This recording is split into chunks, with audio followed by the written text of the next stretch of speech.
Hi. Hi. Hi. Hello. I'm curious about Building open, authentic, loving relationship. I'm curious about jealousy.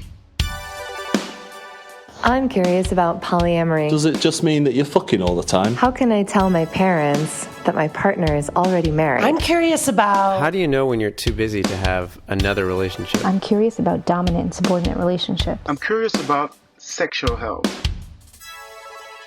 How can relationships evolve with people as they grow and change? Hi, welcome to the Curious Folks podcast. For those challenging the status quo in love, sex, and relationships. My name is Effy Blue. And I'm Jacqueline Misla, and today we're challenging the idea that psychedelics are for party kids and hippies. Via conversation with Dee Dee Goldpaugh, we're going to explore how psychedelics are used with healing trauma. Dee Dee is a psychotherapist and a clinical supervisor in private practice specializing in sex and relationship therapy, trauma, spirituality, and psychedelic integration psychotherapy.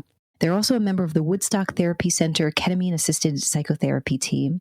Dee Dee has written and presented widely on the topic of psychedelics and spirituality, queer identity, trauma, spiritual practice, and pleasure, and have just published an article in Psychedelics and Sexuality in the Journal of Sexual and Relationship Therapy and the Queering Psychedelics book.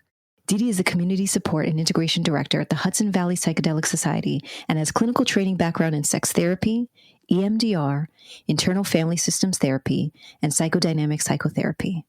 They're an artist and a musician and have additional training in shamanic healing and bioregional herbal medicine. Their approach to psychotherapy embraces body and sex positivity and spiritual growth as a tool for self-actualization. And they happen to be an amazing person. Yeah. I met Dee Dee in a very different context. I met them as their musician self. They're an incredible singer and a performer, and they're part of my sex positive community in New York City. And just from those two identities, you can really see what a multifaceted person they are. And since we've met, we've become friends and colleagues, and I find them to be an incredible source of information. Not only information, but clarity of that information, and also how they can really approach things, both, especially things like psychedelics, which are hard topics, with both science and humanity at the same time, which is a rare combination, and something that we explore in this interview anyway.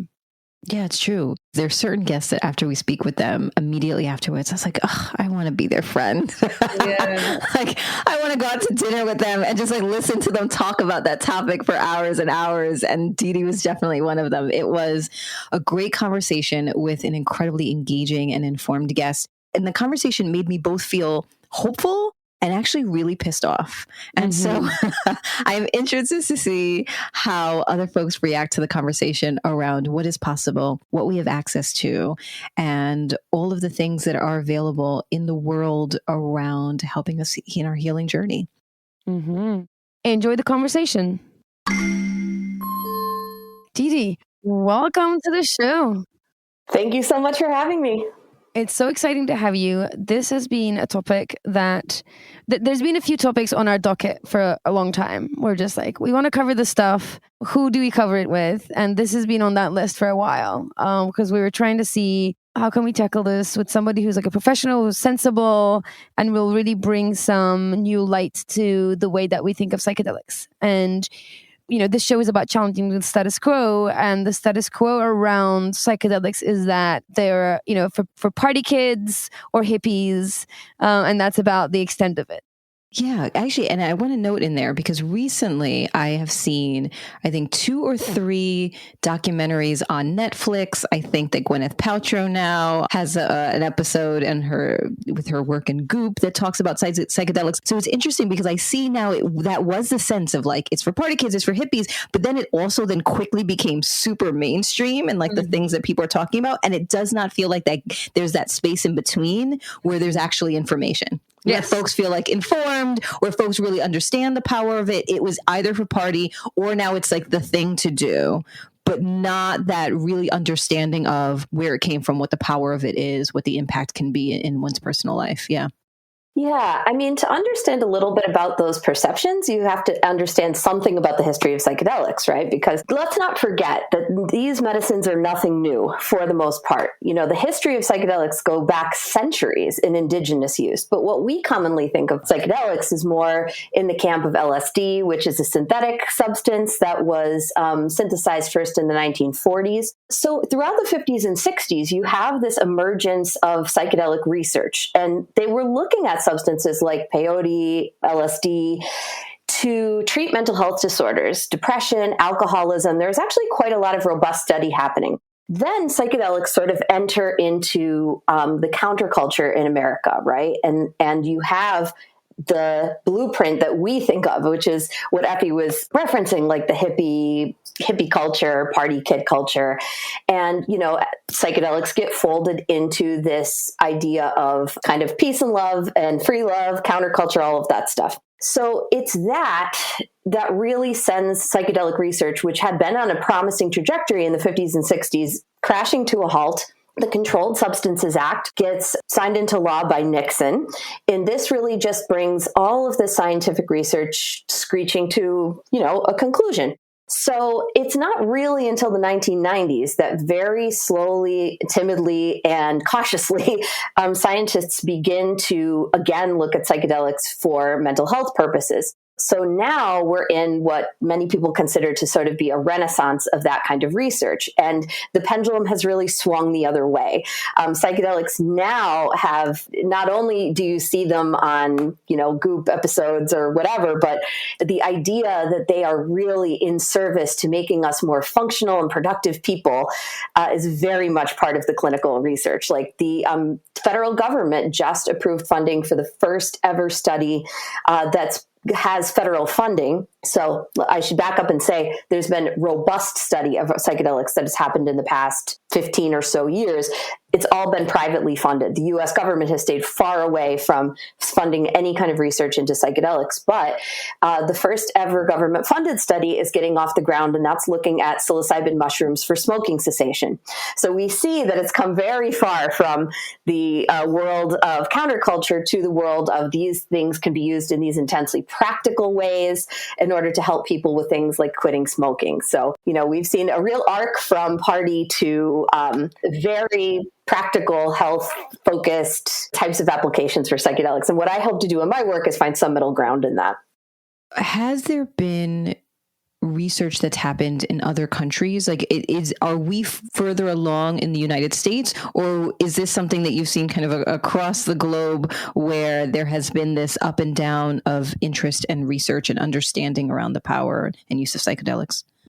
Well, I mean, the U.S. has been the focus of most of the research, although there's also very strong research that's coming out of particularly Imperial College in England. So, I mean, that's another research center that's been contributing massive amounts of useful information to the field. But I think we also want to be really careful to not be only rooted in a Western white medical paradigm, because of course, in indigenous contexts, psychedelics have had continued use, right? So in countries like Ecuador and Peru, where there are shamans who have been part of shamanic lineage practice, where that goes back in generations of family, have worked with psychedelics for healing their own communities in an undisturbed way, you know, for in some cases centuries. In Mexico, same thing. So, I mean, yeah, whereas there has been this kind of re-emergence in a Western white medical context, indigenous people have held the wisdom of these medicines in an uninterrupted way for hundreds of years. Oh, yes. I appreciate you naming that and saying that. That makes sense. Yeah, it's important, right? Yeah. So for those of us who only know psychedelics as a party drug, can you give us a little bit, just like a bit of a 101? Like, what are psychedelics? How do they work in the body? And why do they have healing potential? Well, you know, it seems like what are psychedelics is a pretty 101 question, but actually it's a fairly complicated question, because what we're talking about when we say psychedelics is actually a wide range of different substances that have now been placed under that umbrella, which may or may not be thought of as what we used to think of as psychedelics at all. So our most basic building block of the question, right, are psychedelics plants, fungi, or chemicals that we take that alter our consciousness in some significant way that, can be used for personal enrichment, for spiritual exploration, for their healing potential. The category that we think of as the classic psychedelics, those are the ones that are like LSD or psilocybin mushrooms, and they basically induce a state in the user. That's what we think of as tripping, right? They have a kind of visual distortions or seeing beautiful colors or having kind of profound inner insights, and that's what we think of as the classic psychedelics. Now, there's some very important substances that have now gotten grouped in with psychedelics that don't really act in that way at all. One being MDMA, which is kind of now under the psychedelic umbrella, but MDMA is it's a synthetic chemical that creates a neurohormonal response in the body and allows for incredibly deep feeling states, allows for us to access and reprocess trauma, and I could talk more about how that looks, and also allows for a feeling of connection and love. Then there's ketamine, and ketamine is not in any way a psychedelic. It's a dissociative anesthetic that has always been prescribable, legal to be prescribed by a licensed physician. And ketamine at a certain dose induces a psychedelic-like experience, and at the same time causes changes in the brain that can significantly reduce depression in users in a clinical context. So, we have all these things that we think of as being under the umbrella of psychedelics that are not quite psychedelic at all.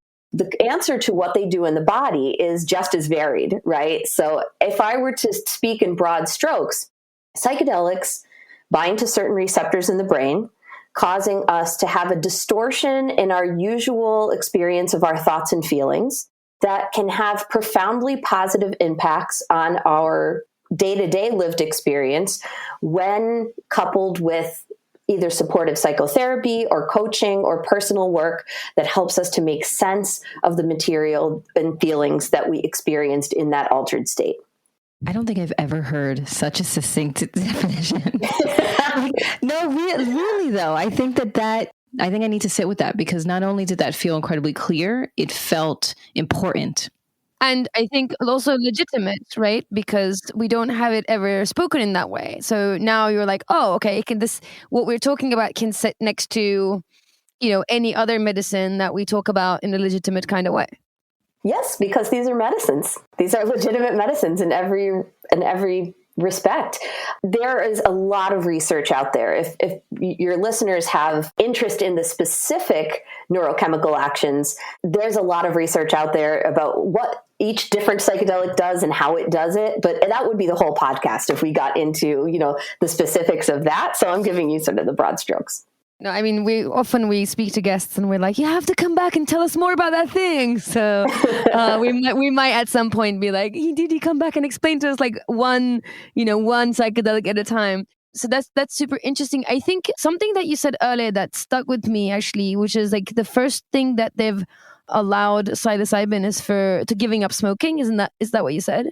Yes.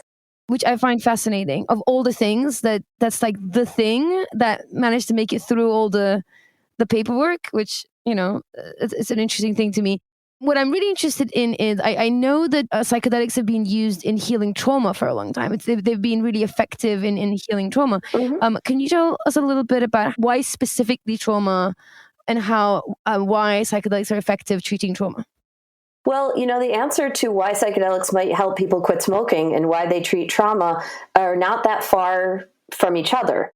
With a psychedelic like psilocybin, if we think about psilocybin mushrooms, which for many people is their first entry point into psychedelics, right? Like tripping in college on mushrooms or whatever. We know that within American culture, these substances are often used recreationally. And there is tremendous healing potential because at certain doses, in certain specific kinds of contexts, a substance like psilocybin mushrooms can induce what we call a mystical experience. And so the mystical experience gives us a sense of wonder, of connection to something greater. ineffability. And there's something about having that kind of immediate felt experience so outside of our normal consciousness that helps people with things that range from saying, I no longer want to damage my health by smoking cigarettes. I've had this connection to something that's so much greater than myself, and that allows me to stop this habitual behavior that's harmful to my body. And that spectrum extends all the way to healing trauma. We can think of it in various ways. So the trauma healing aspects of psychedelics, and I can speak a little bit about my own work specifically. So I am a psychedelic integration therapist, and I also do ketamine-assisted psychotherapy, which outside of research context is the only kind of legal therapy that's psychedelic-like that a client can have at this time. Specifically, the population I work with are people who have trauma, who have had previous psychedelic experiences, and they're trying to use that experience with psychedelics to play some role in their healing experience, their experience of healing trauma. So particularly sexual trauma. A client might have the mystical experience, as I've mentioned. Another thing that psychedelics can do, MDMA is quite notable for this type of experience, is bring the user into a capacity to see and experience their previous trauma while not being in the triggered or activated state that the memory of the trauma evokes. So an MDMA session, and this is being studied very widely for the treatment of trauma. There's phase 3 studies right now, or actually phase 3 has been wrapped up by MAPS, that's the Multidisciplinary Association of Psychedelic Studies, and they're into the expanded access phase. So we're looking at MDMA being rescheduled in the next couple of years to be a prescribable medication for treating trauma.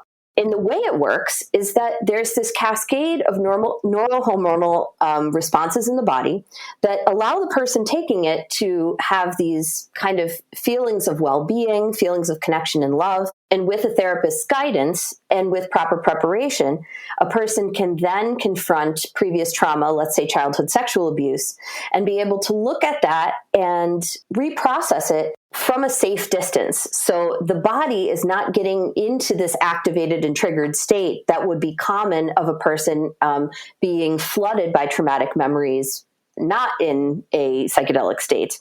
So that is one way that trauma and psychedelics work together very well. An aspect that gets really less talked about, and something I'm very interested in my writing and in my work with clients, is actually just embodied feelings of pleasure and joy.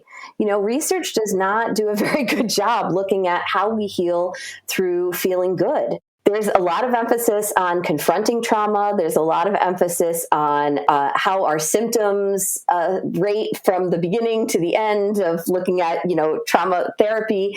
And what they don't do a very good job at is emphasizing that we can heal just by getting back in touch with a feeling of pleasure and joy. In my own story of trauma healing, I did not experience psychedelics in the context of a research study. I went to Peru several times looking to heal PTSD that I experienced from childhood abuse. And my experience was not being thrust into memories of my trauma. It was actually being in this beautiful environment and feeling completely without any of the burden of trauma in my body, right? It was being able to feel my whole body for the first time, being able to kind of have this embodied sense of joy and connection. And those things, joy, connection, embodiment, they wither when we're in a traumatized state. So, I just think that there's many, many paths to healing trauma that are offered to us with psychedelic medicine. And of course, in clinical contexts, they're focused on getting very specific outcomes so that these substances can have credibility and get rescheduled and be legally accessible to more folks. And I think they have often stayed away from some of the most deeply healing parts of psychedelics, which are the pleasure, joy, eroticism, embodiment. Oh. Yeah, that piece I as Jackie would say, I have to sit with that. You're right. Like anytime we talk about trauma, we are looking at how to get through it, how to talk about it, how to process it, and it's very trauma focused. Rather than what I'm hearing you say is, well, okay, let's do that, and let's also imagine what it feels like not to have trauma, and somehow get our nervous system through psychedelics or any other methods to go, just to remind our system that this is what it feels like not to have trauma. This is what it feels like not to be activated, and sort of almost create new memories of feeling well and joyful. That's kind of what I'm hearing you say? Yeah. I mean, that has been my experience, and that as a modality doesn't really get explored very much in the clinical psychedelic world. I'm interested. So Effy and I have different journeys and experience with substances of all kinds. I think for the majority of my life, stayed away, grew up in a really religious environment, and my vices were more about food and sex and less about things like drugs and alcohol. And so experienced it minimally as a young adult, but really now into my 30s and 40s have thought much more deliberately and intentionally about how to utilize substances to help connect me to my body, because my particular childhood experiences resulted in a real disconnect and me just wanting to live in my brain at all times. And then once doing the work within therapy to try to connect with my body, and then feeling all those things and then be like, no, get out of there. Like, first I was not connected. Then when I was connected, I was like, what is happening in here? No, why am I crying all the time? This is terrible. Who wants to be in their body? And and so then have been able to utilize, particularly smoking weed. I've done microdosing and some other experiences to say, okay, I can now experience my body and almost kind of go and step around all that's happening in my mind, like quiet that noise to experience my physical body in a different way. And I feel like I only cracked the door and like seen a little bit of what's possible. And I feel like incredibly drawn to wanting to see more of the power of that. And so I'm kind of approaching this from that space of really brand new, wanting to experiencing it, wanting to understand how to do that in a way that feels healthy and safe and accessible. And interested, Effy, in your experience, because I know on the opposite end, you've had opportunities to be able to connect and explore and do all these other things. And so I'm wondering what your experience and thoughts around psychedelics are. Yeah, I mean, I think for me, like you said, I did the party kid version of it for a long time, and then I stopped and was a sensible adult for a hot minute, barely a wink of an eye, and then I went back to exploring because after years and years and years and years of talk therapy, I felt like I hit a wall that I just felt like I was using the thing that gets in the way to try to get through to the other side. Yes. So I was like, okay, I can't do any more talk therapy. There isn't anything else to explore, talking about it. And it actually is just now at a point that's reinforcing the thing that gets me stuck anyway. So I was like, what are my options, right? And that's when I learned about embodiment and like body memory and how trauma is kept in the body and all that kind of stuff. And realize the things that I can't get to or things that just get reinforced by me talking about it, I need to get into my body and find those things the way they sit in my body and kind of expel them and process and expel them in that way. And that's kind of where I was like that's where I was seeking with psychedelics. And I feel like the things that Dee Dee said, like an MDMA experience is very different than a psilocybin experience, which is very different than a ketamine experience. And I've done pretty much all of them almost clinical in clinical situations, like with somebody who knows what they're doing, medicinal use, and they've all had different experiences. So yeah, I think exactly what Dee Dee's saying. It kind of just like connects you into your body and puts you in the driver's seat. That you're in your body and you're in the driver's seat, rather than the way that I experience it, which is like that I'm a little person in my brain that's like driving my body with like little levers. And I find actually two things. I feel like psychedelics and dance therapy have been like the two things that allow me to get into my body, ideally in combination, by the way, that allow me to get into my body and help me like process things.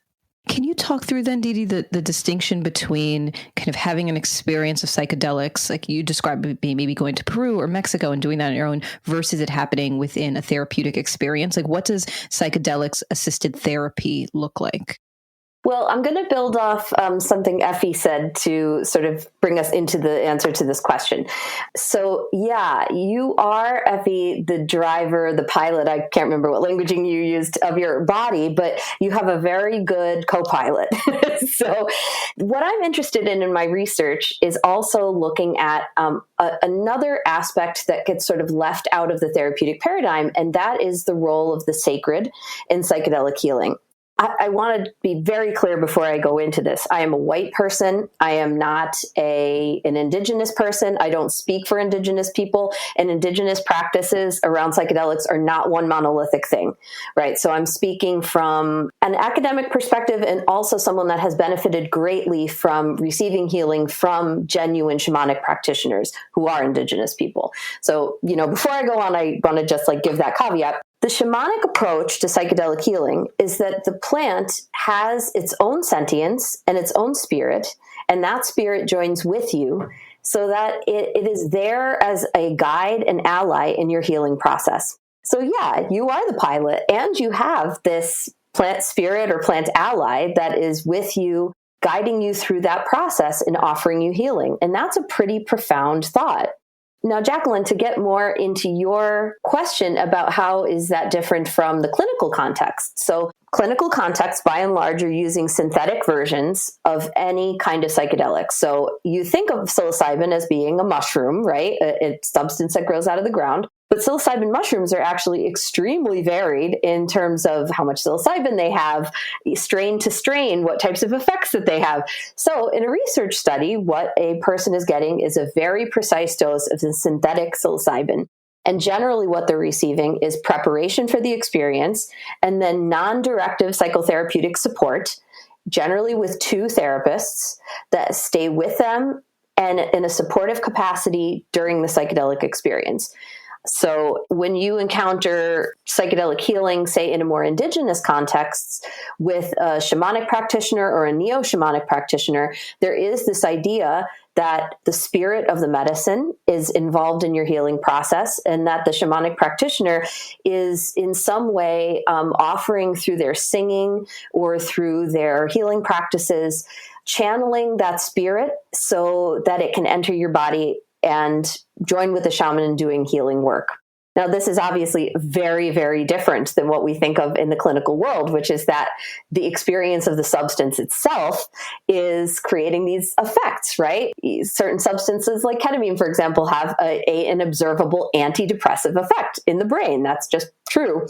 Mdma, as we were saying, has this experience of being able to create this cascade of different effects in the body that allow for us to get more in touch with difficult materials. Like that's chemically observably true.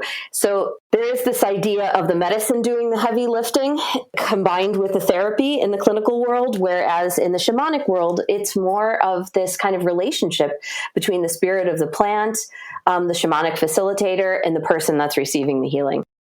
So what I've heard you say is, in the shamanic, in the original kind of application of medicine work, this kind of psychedelic medicine work, that the shamanic experience has the spiritual, very spiritual, sacred aspect to it, and that gets folded in, and it's a part of the experience, a part of the healer. It's your co-pilot that takes you towards healing. And then, of course, because we can't quantify that, we have, we do this like clinical version of that, and so we sort of synthesize these otherwise sacred plants and use that. Do we know that if there's a difference in that? Like, do we know that if it works differently? Like, are there any research in like seeing whether that has a directly different impact on the person who's using them? It's a hard question to answer, right? Because all of the research that we have that's clinical has intensely rigorous protocols that are often looking to answer very specific questions, like a reduction in symptoms or a remission of a certain kind of diagnosis. Now, what we can do more through the anthropological research is look at the impact of communities that have, for example, used ayahuasca for an entire lifetime. we do have research more through the anthropological rather than the psychological of what do communities look like when they have a ritual, sacred ritual around plant medicine healing. And people may start using these medicines at a young age and use them into old age.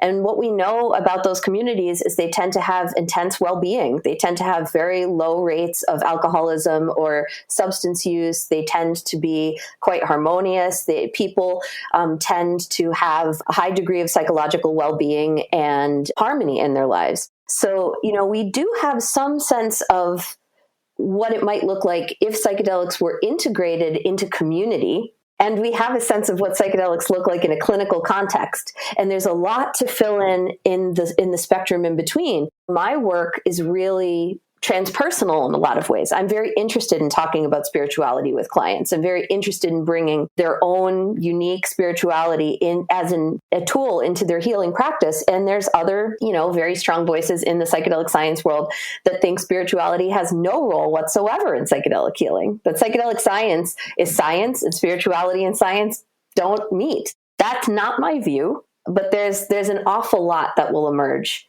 here. And I think the missing piece, maybe, Effy, getting more to the heart of your question, is what would a decriminalized world look like?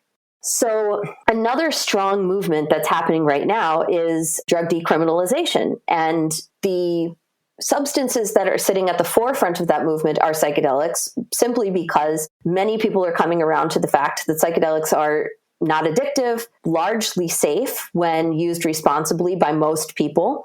And, the idea that anybody should be criminalized for the use of these medicines is kind of absurd, right? So there's been not many, but several cities in the United States that have now decriminalized psychedelics. And it begs the question of what might it look like if we have something that sits between the shamanic and the clinical? What could it look like instead of psychedelics being relegated into a world of partying, which I'm not even saying I necessarily oppose, but if we had community-based spaces with peer leadership where you could go and say, have a psilocybin experience with a trained person that could be there to support you, that might reflect the norms of your community.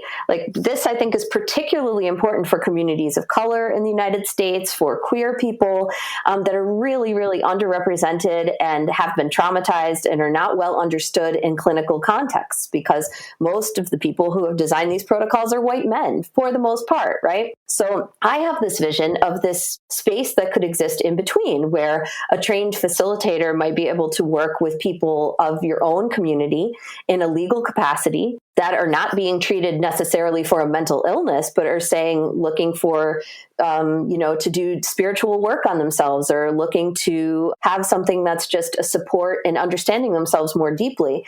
I think creating legal access to that type of experience it's not going to happen anytime very soon, but I hope I live to see that future. So research studies are very, very difficult to get into. They're looking for people with very specific kinds of symptoms and expression of mental illness or physical illnesses. And that's because they're studying things in a very, very narrow lens. And, my understanding is when MAPS was enrolling people into their phase 3 study, they had a waiting list of people in the tens of thousands that wanted to get into it for hundreds of spots. It's just not realistic. People do get into research studies. I'm not saying that they don't. Somebody is being researched, but it's a drop of water in an ocean of trying to get one of those slots if you're a person that's just experiencing distress. So this leaves people in a predicament, right? Because everybody is not cut out to go into a shamanic context. That's just not appropriate for all people. And the idea of leaving the country, and where do you start with that? Where do you find a reliable shaman in Peru, right? I'm not saying that it can't be done. I have done it, right? And at the same time, one needs a lot of privilege to be able to undergo something like that. Financial privilege, physical ability, contexts like that are not always comfortable for queer or gender nonconforming folks. There's a lot of different issues that get packaged around. And not only that, but there's a lot to be said about being a white person and just waltzing into somebody else's culture and being like, here I am, heal me. I think we need an intense amount of scrutiny around around, is that exploitation? Can we do that in a way that's respectful of other people's cultures and traditions? Are Indigenous people being supported in those communities? Like, are the communities receiving direct support when we show up and ask for their healing? So there's a lot of questions around that. And what it leaves people with is either self-administering psychedelics or seeking out underground facilitators.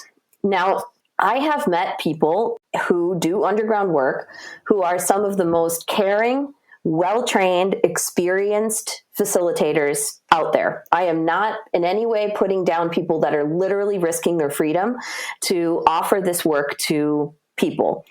And at the same time, we see the intense drawbacks to a criminalized underground with psychedelic healing, because right now the psychedelic community is in a massive moment of reckoning around sexual abuse that was perpetrated by facilitators. And like, we cannot ignore that when someone has an intense amount of power over you and you're in an altered state and there's no real substantial system of accountability that exists if you're harmed, that is a very vulnerable position to be in.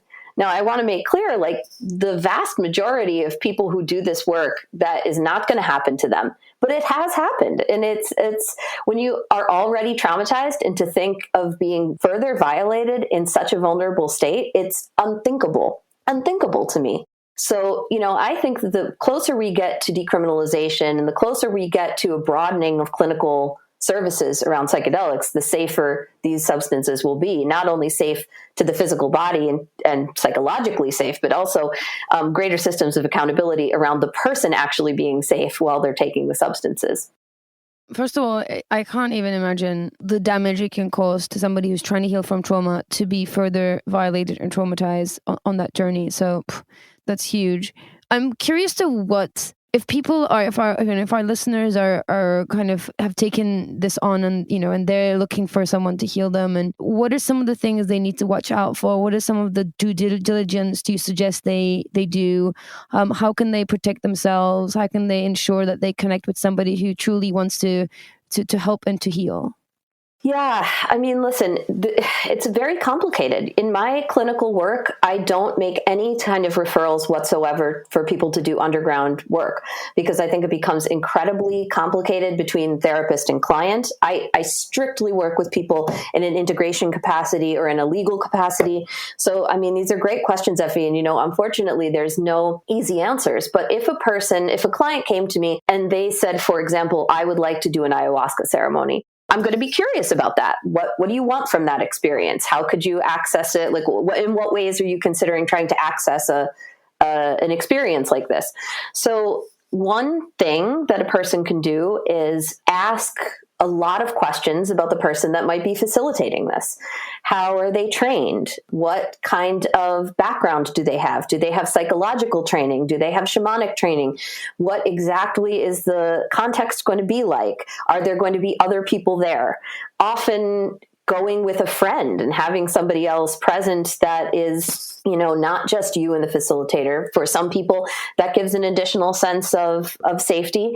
For traumatized women, often they might opt for going to contexts that are female-led or female-only. So, that can be a safer context for some people. And I think we want to just continue to remind ourselves that as long as these things are illegal, we're taking a risk about the quality of the substance we're receiving. We're taking a risk legally about engaging in something that is potentially a risk to ourselves or to the person that's facilitating the ceremony. It's a difficult question to answer. But again, I would really be thinking about, do I get the feeling from this person that they're transparent with me, that they're asking for a fair energy exchange in terms of the financial commitment that they're asking for? Is the relationship clear of any kind of conflicts of interest? Like if somebody is asking you for example, like a work exchange or trying to have a co-occurring sexual relationship with you, those might all be really red flags that this might not be a person that you want to work with. How can folks engage in some advocacy around this? Because what I hear is there's incredible potential and power for the use of psychedelics within a healing experience, within a spiritual experience, and access to those things are incredibly limited. And so how can the layperson be engaged in helping to change some laws and policies around access and accessibility? Well, the decriminalization movement is quite organized in many places around the country. Also, psychedelic societies are popping up all around. So I am the Community Support and Integration Director at the Hudson Valley Psychedelic Society, near where I live in Woodstock. Basically, what we do, we have very hard lines about we don't refer people to underground practitioners. We don't do anything that's outside of legal limits, but we see ourselves mostly as a social justice organization that steps in and tries to organize around contacting local politicians, drafting resolutions that can be looked at on local and state levels to change laws around accessibility to psychedelics. Oregon is an interesting example because they also, in addition to their decriminalization movement, have a psychedelic therapy bill where they're actually carving out a legal avenue for people to receive psilocybin therapy with trained facilitators. That's going to be in addition to decriminalization. So there's really interesting and creative things that are happening in more progressive spaces. But yeah, getting involved on a local level is probably the best thing you can do, because I don't see a world where we have massive decriminalization on a federal level anytime soon. So really what we're looking at is how do we support equity in clinical spaces? And by that, I mean, how do we move towards having more people going into the clinical side who are people of color, who are queer people, who are trans people, who can begin to ask questions about how we've always done these types of healing work in the clinical arena and bring more perspective to it, and people getting involved more in their local scenes and how you can begin to talk to local politicians and change drug laws on that level. I imagine that the cannabis world has paved the way in how to do that, as they're sort of tackling local politicians and legalizing sort of a patch at a time to push that movement forward. I imagine that's a good playbook to take a look at. Cannabis is the people who have been involved in sort of cannabis legalization in the cannabis world. It's a very specific niche and not my expertise. But what I can tell you from my colleagues who have worked in that arena is that their view of how the direction that cannabis has gone is a very mixed bag, right? Because cannabis went very corporate, very fast. And, there's been a lot of critique about how communities of color who have been most impacted by the drug war will really benefit from cannabis legalization, because the bars to setting up any kind of dispensaries or legal stuff around cannabis is so incredibly high, and I think we're still seeing what is going to play out in terms of dealing with reparations for people who have been imprisoned and incarcerated for drug crimes involving cannabis. It's very complicated. Looking at it we're going to have a multi-tiered approach. And one of those tiers is going to be the clinical, right? And in the clinical realm, what we really want to look at is how to prevent psychedelic healing from going in the direction of $15,000 boutique treatment to actually being accessible treatments that are competent for a wide range of identities. And then in the decriminalized world, I think what we really want to look at there is how to avoid this just becoming a corporate overthrow of psychedelics. How do we actually create a world where we can cultivate on our own, where we can grow plants and fungi and learn how to responsibly use it in our own homes and with our own families for healing, and then there is always going to be the recreational world of psychedelics as well. Dee Dee, this is such great information. Thank you. And I also just want to probe a little bit more before we jump into the rapid fire questions. I know that you recently, very, very recently, published an article specifically looking at treating sexual trauma with psychedelics. Could you speak to that a little bit? Yeah, absolutely. So the article was just published 2 days ago in the journal Sexual and Relationship Therapy. The topic that I really wanted to tackle is what is the role of spirituality or sacredness in the healing process and doing psychedelic integration work with sexual trauma survivors. So really what I'm looking at is how and in what ways does a person heal from having sacred experience? And my interest in that is more about how we change our perspective after having these mystical experiences around how we think of ourselves. So, for example, people who are sexually traumatized in childhood often have low self-esteem, have a lot of difficulty in relationships, carry around a lot of negative self-referencing beliefs like I'm unlovable, I'm broken. I mean, these are pretty ubiquitous from people who are traumatized as children. And in my work, what I'm really seeking to do is challenge those assumptions about self by exploring with the client after they've had a psychedelic experience of what it feels like to actually be in that state where you felt connected to the divine. How could you be broken or unlovable if you can also feel this sense of inner divinity, right? This expanded sense of self. I work in that way. And another facet of my work is really somatic. And so it's how to retrain the traumatized body to be able to come back online safely and feel eroticism, feel sexual sensation after abuse or sexual trauma. And in what way can we incorporate spirituality into that? And I've developed a whole series of techniques that I work on with clients where, of course, they're doing this in a self-directed way at home, not in front of me in my office, but it involves erotic self-touch and mindful masturbation techniques that are pairing sexual stimulation with these feeling states of being connected to the divine. So, you can certainly read my article and see more about what those specific techniques look like. But my objective is really folding in our spiritual selves into not only our healing, but bringing together some marriage of our spiritual identity and our sexual identity. And it makes so much sense, right? I mean, thinking about how powerful sex is and sexuality is and how that energy sits in our body and how that can just be paired up with, a sacred energy to then heal. Kind of, even for me, the most sort of pragmatic and nerdy brain, I'm like, yeah, that makes sense to me.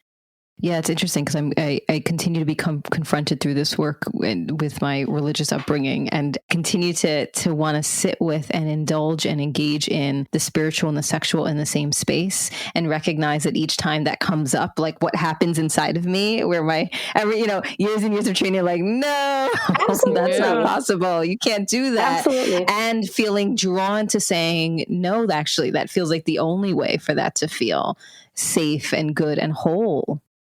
Yeah, I mean, those are the clients with strong religious upbringings or really sex negative religious upbringings. There's a sex therapist named Peggy Kleinplatz, and whose work I really admire.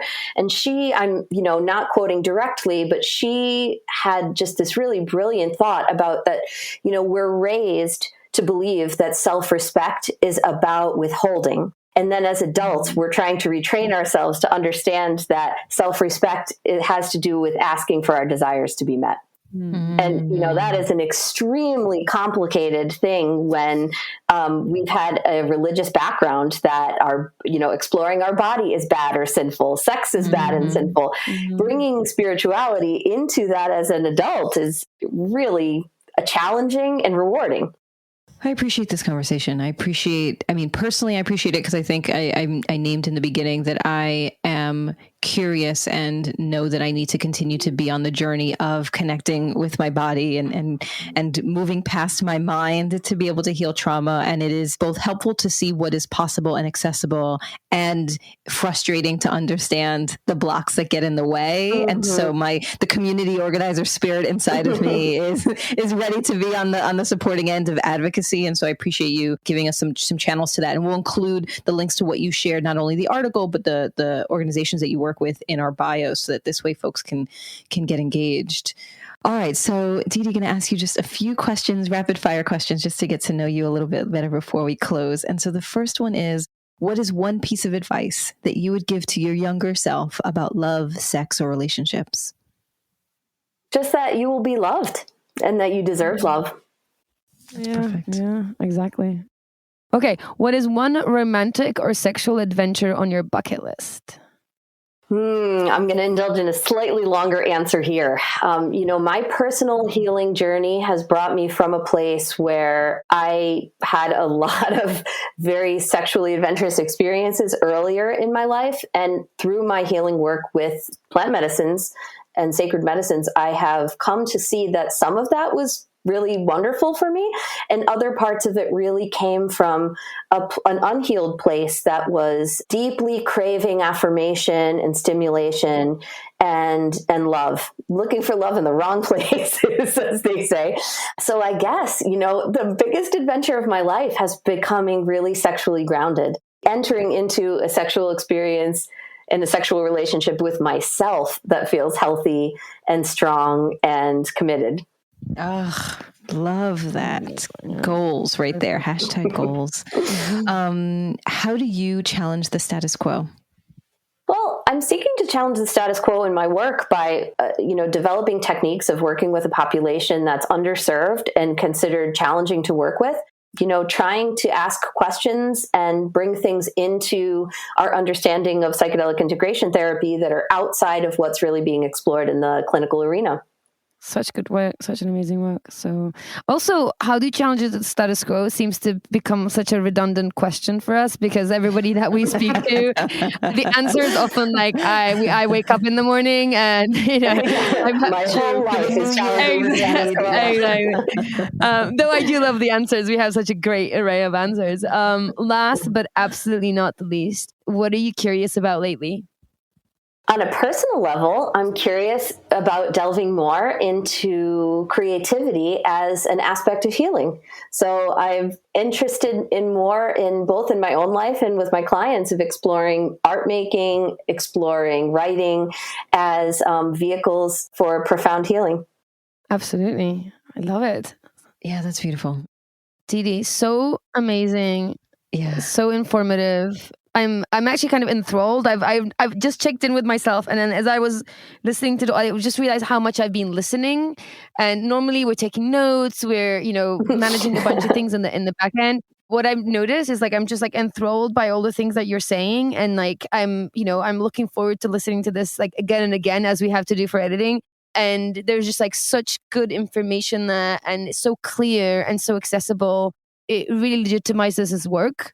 It's hopeful. For me, it just sounds so hopeful. Here is another way of looking at trauma, some of the darkest traumas, like sexual traumas. There's treatment that is not only scientifically sound, but also comes with, spirituality and connectedness and all those things that we don't forget about those things. That is a holistic, fully integrated approach that feels so hopeful. So thank you. Great. I'm so glad. And connected to the generations. I think that's the other thing that continues to sit with me, is to think about, my indigenous and Taino ancestors, leveraging this and feeling connected to my ancestry and feeling connected to history. And so absolutely same. I think I'm walking away with that same sense. I think I feel a sense of joy, of hope, of frustration around lack of access, and joy and hope for what is possible in the future. Yeah. Well, yeah, the access thing, we didn't say this in the main bulk of the recording, but ketamine is what we do have a lot of protocols around and accessibility. So there are some people who are doing fantastic work trying to bring low-cost ketamine treatments. Ketamine is becoming much more accessible via services where you can be evaluated online. And I'm not necessarily endorsing that, but they're trying to build an infrastructure as MDMA and psilocybin get rescheduled. That's what a lot of people are trying to do, is use ketamine as the jumping off point to build the infrastructure to be more psychedelic oriented clinics. So right now there is a lot of ketamine work happening. Yes, no, I have had an experience with a clinic that specializes in this work, and I've been surprised at how automated it was. Yeah. Whether that's good or bad, that's a question mark. I was just surprised at how automated and kind of my experiences came with instructions and playlists and prompts that were all online. And sure, I had access to coaches, but a bulk of the work was done through a system, a very comprehensive system, which I found surprised that I wouldn't say self-service, but it was interesting that it just, once you found your way, it was very accessible and very easy to get through. Thank you, Dee Dee, so much for your time. And I imagine we'll have you back on the show again and to sort of delve more into this stuff going forward. Amazing. Thank you so much for having me. What an amazing conversation. Just so much information, so clearly laid out. I loved it. And the two things that really stood out for me, one is a personal reflection. I am a nerd, and we know this, and sometimes I overdo it. And this topic has been one of those that I really overdone the nerdiness. I've been so focused on the science of psychedelics and like how they're like what they're made of, how they react in the body, the way that it activate our nervous system, and all the things, all the science about dosage and how the research are being done and all those kind of things for such a long time, and how they apply to my healing and all those things for such a long time. What I hadn't connected with is the spiritual and the sacred side of the psychedelic experience for healing. That especially the plant-based, the fungi-based psychedelics, the mushrooms and the peyotes and the ayahuascas and all those, that they're ancient and they were around before we were around, and they have their own sacred spiritual energy that really helps guide the healing, which, I just hadn't really thought about that. And or at least I should say it wasn't really presented to me in this way that just like clicked. Like I had a proper light bulb moment and I was like, yeah, like I don't really think about that. Yet I know that I've experienced it. So that was a big takeaway for me. Yeah. Also just a note to self to like turn down the nerd every now and then. But let me say, first of all, I think that makes sense because particularly in the United States, that is often our focus, right? Is in a very clinical kind of perspective and what is it doing and what does it mean and what's the dosage and all those things. So it makes sense that our brains would go there. And I had a similar reaction. I think that I was drawn to the idea of what that means in a secret space. I think there are some debates and around the idea that potentially our ancestors thousands of years ago, their access to psychedelics is part of what helped create community, part of what created and sparked imagination that helped create tools and help create societies. And so from that perspective, number one, realizing that is a big part of our roots, but also just personally thinking about my indigenous heritage and thinking about the communities that my ancestors were in and how this was a part of their life. Like, I don't know if I connected those dots until this conversation as well, which made me even more interested and excited about this possibility and more annoyed that I can't access it in a way that feels simple. Yes. No, that's correct. That's true. Yes, and then I think that the next piece for me was I was really inspired by Dee Dee's vision of this, legal, community-based psychedelic rituals and what that would do to the fiber of our society. I thought that was a really interesting exploration about what could be possible if this stuff was available. And when I reflect on it further, I mean, community, ritual, spirituality, and something that makes you feel good and connected to, your fellow humans, you can't really go wrong with that, right? I can see why, in Ecuador and Peru, that this has been a way of life and in Mexico, it's been a way of life for so long. And the things that you were saying about how these communities have higher well-being and more connectedness and just generally feeling good and joyful. Once you have community, ritual, spirituality, something that gets you high in a good, connected way, of course people are feeling good. Please sign me up. So I thought that was just like, that's huge. And I share that vision. Now that's being put in front of me as an inspiration. I'm like, yeah, let's make that happen. Yeah. Particularly now, I've been thoughtful about that as it relates to our, post-pandemic life, where prescriptions of Xanax and Klonopin and Wellbutrin and Lexapro and like they're out of stock on shelves, right? Because everybody is on something, and yet cannabis, mushrooms, other things that are literally grown from the ground are not accessible, but things that are made in labs and made to make pharmacies and insurance companies lots and lots of money. Of course, those are widely accessible. And that feels really frustrating. I think even as a parent who is navigating the mental health journey of my daughter and thinking about ways in which I want to support her in that journey, I do wish, honestly, that there were some other more natural remedies, more natural tools available as a parent to support her in that journey, because certainly there's lots of advice about other kind of prescriptions that I'm getting. And so I really am interested in what you described of a community where those things are possible. where our ability to connect with each other and with nature does not feel so regulated. Exactly. And how quick we are to prescribe psychopharmacology. And like that's like this one track, one note. It's not even a treatment. It's like management, really. We know this. Like psychopharmacology is not treatment, it's management. And it's a one note management tool where what they're describing in the psychedelic, what they're sort of painting the vision of is this, like, here's your chemical support, which is nature's gift, by the way, that comes with a spiritual experience, so that you have another note, another layer, and it's offered to you in ritual.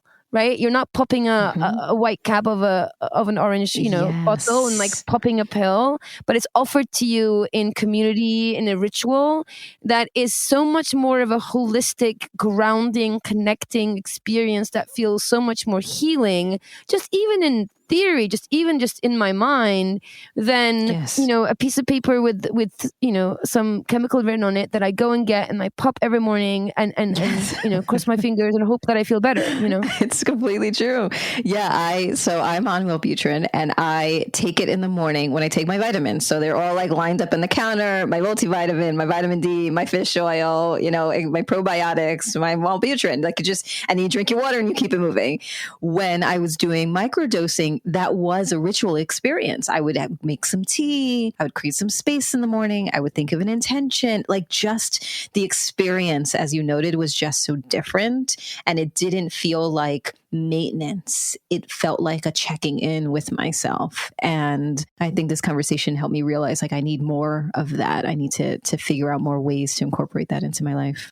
The other thing that this was, this topic was interesting and I was drawn to because I am continuing to think about ways to heal my body and to connect with myself. And I think that the closest that I've been on a real trip is my Netflix binging recent. It's interesting, Netflix has now the Fantastic Fungi and Have a Good Trip, Adventures in Psychedelics, and the Goop Lab with Gwyneth Paltrow did an episode on psychedelics. And so, we talked about it, really, psychedelics being something that was discussed only in relation to party kids and hippies, but now it also feels really mainstream. And so I continue to be annoyed because now I just keep watching on Netflix, binging thing upon thing that's like, look how great. But then you can't sign up for a study. Can't have it. Apply to Peru. Right. Exactly. Right. You can't have it unless you're Gwyneth Paltrow and her team. Yeah. Right. Exactly. It's a shame. And I love that's one of the things that Dee Dee really referred to. I love how aware they were of the limitations, the bureaucracy that's around it, and sort of frustrated by it as well, and the legalities. So get involved, figure out what you can do, and do it.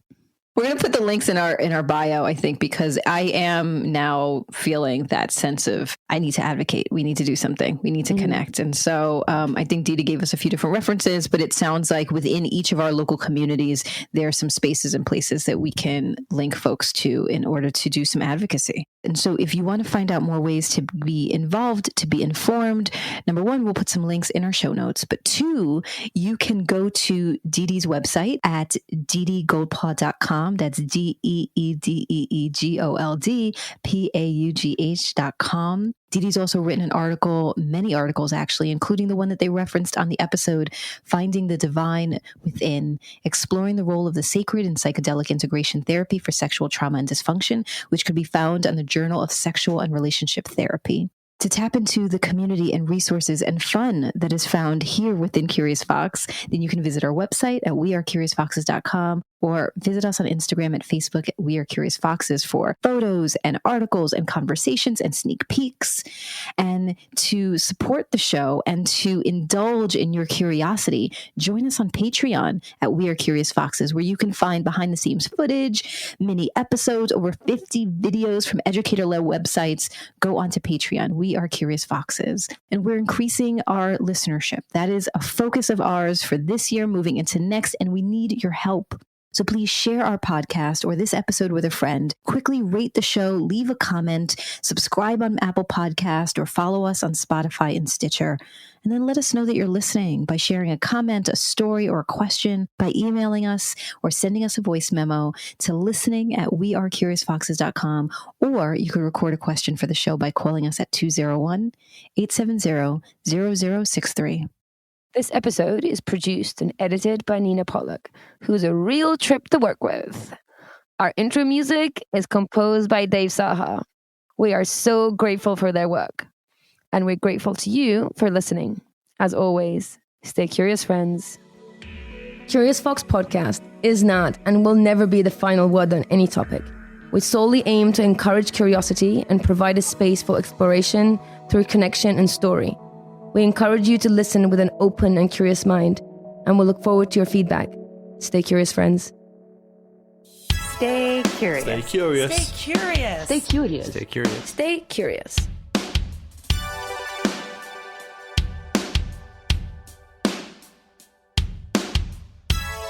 Stay curious.